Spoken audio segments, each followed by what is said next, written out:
ഇന്നത്തെ വ്ളോഗ് ഒരു ട്രാവൽ വ്ളോഗാണ്.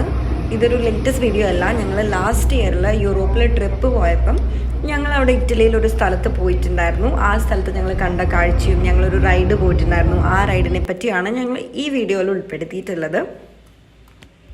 ഇറ്റലിയുടെ നോർത്ത് ഈസ്റ്റിലുള്ള ഒരു ചെറിയ സിറ്റിയാണ് വെനസ്. ഇറ്റാലിയനിൽ ഇതിനെ വെനീസിയ എന്നാണ് പറയുന്നത്. വെനസിൻ്റെ ഏറ്റവും മേജറായിട്ടുള്ള അട്രാക്ഷൻ എന്താണെന്ന് വെച്ച് കഴിഞ്ഞാൽ അവിടെ അത് ശരിക്കും ഒരു ഗ്രൂപ്പ് ഓഫ് ഐലൻഡ്സ് ചേർന്നിട്ടുള്ളൊരു സിറ്റി ആണെന്നാണ് ഞാൻ വായിച്ചത്. അവിടെ റോഡ്സ് ഇല്ല, പകരം അവിടെ കനാൽസ് ആണുള്ളത്. അപ്പം സിറ്റി ഓഫ് കനാൽസ് അല്ലെങ്കിൽ സിറ്റി ഓഫ് സ്മോൾ ഐലൻഡ്സ് എന്നൊക്കെ ഈ വെനിസ് എന്ന് പറയുന്ന സ്ഥലത്തിന് പേരുണ്ടെന്നും ഞാൻ എവിടെയൊക്കെയോ കണ്ടിട്ടുണ്ടായിരുന്നു. വെനിസ് ഒരു വാക്കിംഗ് സിറ്റിയും കൂടെയാണ്. ഞാൻ പറഞ്ഞ പോലെ റോഡ്സ് ഒന്നും ഇല്ലാത്തത് കൊണ്ട് തന്നെ നമ്മളവിടെ വണ്ടികൾ ഉണ്ടാവില്ല. നമുക്ക് ഒന്നുകിൽ ഈ ബോട്ട് അങ്ങനെ വെള്ളത്തിൽ പോകുന്ന വണ്ടികൾ, അല്ലെങ്കിൽ നമുക്ക് നടക്കാനായിട്ടുള്ള വാട്ടർവേസ് ഉണ്ട്. അങ്ങനെയാണ് നമ്മൾ വെനിസ് മൊത്തം ചുറ്റിക്കറങ്ങുന്നത്. ഞങ്ങൾ താമസിച്ചത് എക്സാക്റ്റ് വെനിസിലല്ല, അവിടുന്ന് കുറച്ച് മാറിയിട്ടുള്ളൊരു സിറ്റിയിലായിരുന്നു. ഞങ്ങൾ താമസിച്ച സ്ഥലത്ത് നിന്ന് ഞങ്ങൾക്കൊരു 15 to 20 minutes ബസ്സിന് പോയിട്ട് അവിടെ നിന്നൊരു ബോട്ട് എടുത്തിട്ടാണ് നമ്മൾ വെനിസ് സിറ്റിയുടെ അകത്തേക്ക് പോകുന്നത്.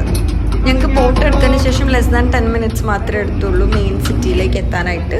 ബോട്ട് റൈഡ് നല്ല എക്സൈറ്റിംഗ് ആയിരുന്നു. ഞങ്ങൾ അവിടെ എത്തിയതിന് ശേഷം നമുക്ക് ഈ വെനിസിലേക്ക് ഈ ബോട്ടിൽ പോകുമ്പോൾ തന്നെ പല പല സ്റ്റോപ്പുണ്ട്. അപ്പം നമുക്ക് ഏത് സ്റ്റോപ്പിലാണ് വേണ്ടതെന്ന് വെച്ചാൽ ഇറങ്ങാം. അപ്പം ഞങ്ങൾ ആക്ച്വലി ഗൊണ്ടോള റൈഡ് ചെയ്യാനും കൂടെ ഉദ്ദേശിച്ചിട്ടുണ്ടായിരുന്നു. അപ്പം ഞങ്ങൾ ഓൾറെഡി ബുക്ക് ചെയ്തിട്ടാണ് പോയത്. അപ്പം ഞങ്ങളുടെ ബോട്ട് എവിടെയാണോ വരുന്നത് ആ ലൊക്കേഷൻ നോക്കിയിട്ട് ആ സ്റ്റോപ്പിലായിരുന്നു ഞങ്ങൾ ഇറങ്ങിയിട്ടുണ്ടായിരുന്നത്. ഞങ്ങൾ ഈ സ്റ്റോപ്പ് ഇറങ്ങിയതിന് ശേഷം ഗൊണ്ടോളയുടെ അടുത്തോട്ട് പോകാനായിട്ടൊരു 10 minutes നടക്കേണ്ടതുണ്ടായിരുന്നു. ഈ നടന്നു പോകുന്ന വഴി കാണാൻ നല്ല ഭംഗിയാണ്. നമ്മൾ ആക്ച്വലി ഗൊണ്ടോള റൈഡിനുള്ള ടിക്കറ്റ്സ് ഒക്കെ ഓൺലൈൻ ബുക്ക് ചെയ്തിട്ടുണ്ടായിരുന്നു. അപ്പം നമ്മൾ ഓരോ കമ്പനീസാണ് ഈ റൈഡ് പ്രൊവൈഡ് ചെയ്യുന്നത്. അപ്പം നമ്മൾ ഏത് കമ്പനി ത്രൂ ആണോ ബുക്ക് ചെയ്തത് അവരുടെ ഒരു ഓഫീസ് ഉണ്ടായിരിക്കും. ആ ഓഫീസിൻ്റെ അകത്ത് ചെന്നിട്ട് നമ്മൾ ഇത് കാണിക്കുമ്പോഴത്തേക്കും അവർ ചെറിയൊരു ഹാർഡ് കോപ്പി പോലെ തരും. അത് നമ്മൾ ഈ ഓടിക്കുന്ന ആളുടെ അടുത്ത് കൊടുക്കുമ്പോഴത്തേക്കും അവർ നമ്മളെ ആ വഞ്ചിക്കകത്ത് കയറ്റും. ഇത് ആക്ച്വലി ചെറിയൊരു തോണിയാണ്, പക്ഷേ അതിൽ നല്ല ഭംഗിയുള്ള ഒരു പ്രത്യേക ഷേപ്പിലാണ് ഇത് ഡിസൈൻ ചെയ്തിട്ടുണ്ടായിരിക്കുക. പിന്നെ നല്ല എന്തൊക്കെയോ സ്പെഷ്യൽ ആയിട്ടുള്ള വർക്കൊക്കെ അതിലുണ്ടായിരുന്നു. കാണാൻ ഒരു പ്രത്യേക ഭംഗിയാണത്. പണ്ട് കാലത്ത് ഞാൻ വായിച്ചത് ഇത് വെനിസിലുള്ള അപ്പർ ക്ലാസ് ആളുകളാണ് ഇതിൽ ട്രാവൽ ചെയ്തിട്ടുണ്ടായിരുന്നതാണ്. പണ്ടൊക്കെ ഇവിടെ 10,000+ ഇങ്ങനത്തെ ഗൊണ്ടോളാസ് ഉണ്ടായിരുന്നു അത്രേ. പക്ഷെ ഇപ്പോഴൊക്കെ അതൊരു ടൂറിസ്റ്റ് പർപ്പസിന് വേണ്ടി മാത്രമേ യൂസ് ചെയ്യുന്നത്. അതുകൊണ്ട് ലെസ് ദാൻ 400 എന്തോ ഗൊണ്ടോളാസേ ഉള്ളൂ വെനിസിൽ മൊത്തത്തിൽ. ഈ കനാലിലെ വെള്ളത്തിന് ചെറിയൊരു ഓളമുണ്ട്. അപ്പം നമ്മൾ ഈ തോണിയുടെ അകത്ത് ഇങ്ങനെ ഇരിക്കുമ്പം ഈ ഓളത്തിനനുസരിച്ച് ചെറുതായിട്ട് തോണി ഒന്ന് മൂവ് ചെയ്യും. പിന്നെ അവർ ചുമ്മാ നമ്മളൊന്ന് പേടിപ്പിക്കാനായിട്ട് ഒരു സൈഡിലേക്ക് ഇങ്ങനെ ചെരിക്കുന്ന പോലെയൊക്കെ കാണിക്കും. അതൊക്കെ ഞങ്ങൾക്ക് ഇഷ്ടപ്പെട്ടു. ആക്ച്വലി പേടിയൊന്നും തോന്നിയില്ല അധികം.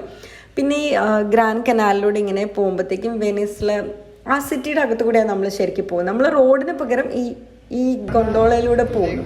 അപ്പം നമുക്ക് അവിടുത്തെ ബിൽഡിങ്സ് കാണാം.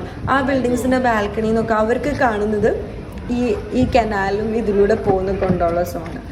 ആക്ച്വലി ഈ ഗൊണ്ടോള റൈഡ് കുറച്ച് എക്സ്പെൻസീവ് ആണെന്നാണ് എൻ്റെ ഓർമ്മ. പക്ഷേ ഞങ്ങൾ പേ ചെയ്ത എമൗണ്ടിന് വർത്ത് ആയിരുന്നു ഞങ്ങൾക്ക് കിട്ടിയ ഒരു 25 to 30 minutes റൈഡ്. ഉള്ള റൈഡിന് ശേഷം ഞങ്ങൾ അവിടെയുള്ള ഒരു പാലസിലേക്കാണ് പോയത്. ഡോഗേസ് പാലസ് എന്നാണ് അതിൻ്റെ പേര്. ഡോഗേസ് പാലസ് എന്ന് പറയുന്നതിൻ്റെ കാരണം, ഡോഗേസ് എന്ന് പറഞ്ഞു കഴിഞ്ഞാൽ അത് വെനീഷ്യൻ ഇറ്റാലിയനിൽ ഡ്യൂക്ക് എന്നാണ് അർത്ഥം. ഡ്യൂക്ക് എന്ന് പറയുന്ന അവിടുത്തെ ഹയസ്റ്റ് ഒഫീഷ്യലായിരുന്നു. അവിടുത്തെ ഹയസ്റ്റ് പോസ്റ്റ് ഡ്യൂക്കാണ്. അപ്പം ആ ഡ്യൂക്ക് താമസിച്ചിരുന്ന കൊട്ടാരമായിരുന്നു അതെനിക്ക് തോന്നുന്നു ഞാൻ വായിച്ചതനുസരിച്ച് 1340s എന്തോ പണി കഴിപ്പിച്ചതാണ്. അത് പിന്നീട് അവർ മോഡിഫൈ ചെയ്ത്, എന്നാൽ അത്ര അങ്ങോട്ട് മോഡിഫൈ ചെയ്തിട്ടില്ല.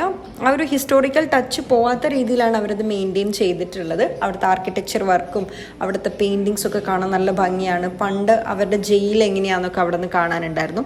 അതുപോലെ തന്നെ ഈ പാലസിൻ്റെ അകത്തുനിന്ന് ഒരു വ്യൂയിങ് സ്പോട്ട് ഉണ്ട് വെനിസ് സിറ്റി കാണാനായിട്ട്. അവിടെ നിന്ന് കാണുന്ന വെനിസിൻ്റെ വ്യൂ അടിപൊളിയാണ്. അത് ഞാൻ ഈ വീഡിയോയിൽ ഇൻക്ലൂഡ് ചെയ്തിട്ടുണ്ട്.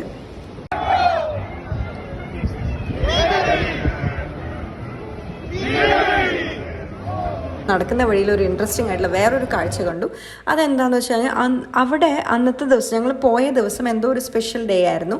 അപ്പം ഈ വെനീസിലുള്ള ആളുകൾ, അവിടുത്തെ ലോക്കൽസ് അവരുടെ ഫ്ലാഗ് പിടിച്ചിട്ട് എന്തോ സ്ലോഗനൊക്കെ പറഞ്ഞ് നടക്കുന്നുണ്ടായിരുന്നു. ഞങ്ങൾക്കത് കണ്ടപ്പോൾ നല്ല രസമായിട്ട് തോന്നി. നമുക്ക് തിരിച്ചു പോകണമെങ്കിലും ഇതുപോലെ ബോട്ടിൽ കയറിയിട്ട് പിന്നെ നമ്മളുടെ ബസ് സ്റ്റോപ്പിൽ പോയിട്ട് വേണം ബസ് എടുത്ത് റൂമിൽ പോകാനായിട്ട്. അപ്പം ഞങ്ങൾ തിരിച്ച് ബോട്ട് എടുക്കാനായിട്ട് പോകുന്ന വഴിയിൽ 2 സൈഡിലും കുറേ റെസ്റ്റോറൻറ്റ്സ് ഒക്കെ ഉണ്ടായിരുന്നു. അപ്പോൾ അതിൽ നല്ലൊരു റെസ്റ്റോറൻറ്റിൽ കയറി ഞങ്ങൾ നല്ല അടിപൊളി ഇറ്റാലിയൻ ഫുഡ് കഴിച്ചു. പിന്നീട് ഞങ്ങൾ ബോട്ട് എടുത്ത് തിരിച്ച് ഞങ്ങളുടെ റൂമിലേക്ക് പോയി.